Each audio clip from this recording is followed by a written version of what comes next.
Hi, my name is Paige Ryan. This is my Strnad Historically Inspired, the Business of Historical Sustainable Fashion. So let's jump right into it. The concept. Why this project? Why historical fashion? Well, I have been in love with historical fashion for the last 3 years, and it's extremely hard to actually get your hands on anything, well, inspired-wise. Not truly historical fashion, that would be quite legitimately impossible.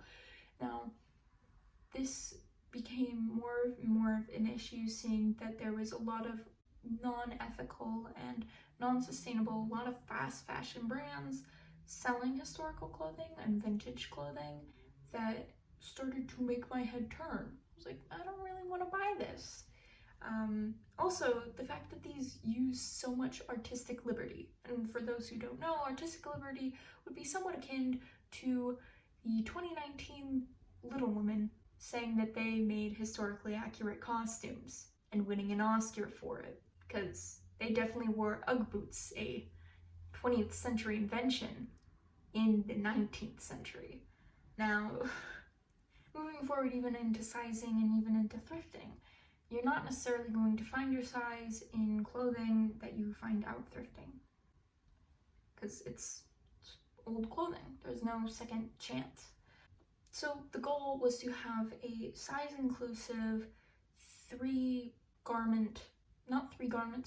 outfits with mix and matchable garments for everyone and anyone. Moving forward. Designs. Now, designs were all created during a 4-day FIT workshop over the summer that I attended. These designs changed a lot during the course of my entire Strnad, just because of how much I overestimate my abilities a lot.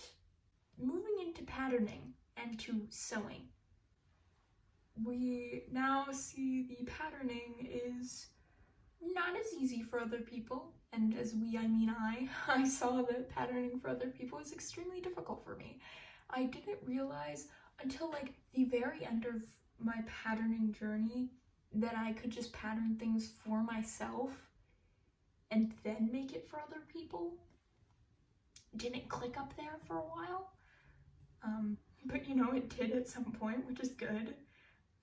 Sewing, we're just gonna say, was rough.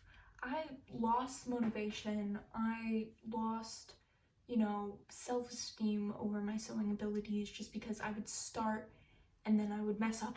I would have to go all over again, and you would have to rip it apart, and you would just feel so horrible because why can't you get it right?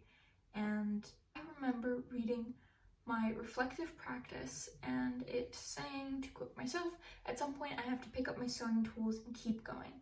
I realized that I just needed to move forward at that moment and keep going, because it's a learning process. I've only 2 years of sewing, almost 3 at this point, to actually do this. So it was sort of just a moment, and the reflective process, while it wasn't helpful in terms of the general full project for me, was helpful in the sense that it gave me a terrific one-liner and also the ability to move forward. This is the final product, and I'm super proud, even with all of the ups and downs. I would say that even with all of the ups and downs and all of the ripping and sewing it back together, it is still a great project, and it's still a great thing to look at for me.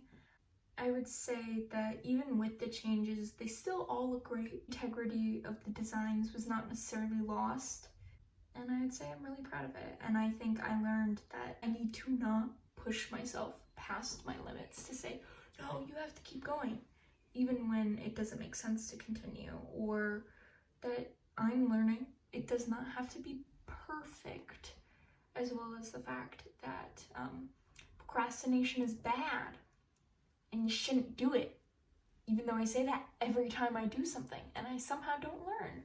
I would like to say thank you to my mentor, Miss Nelson, the Strnad Fellowship, my friends who are also my models, my family. Thank you.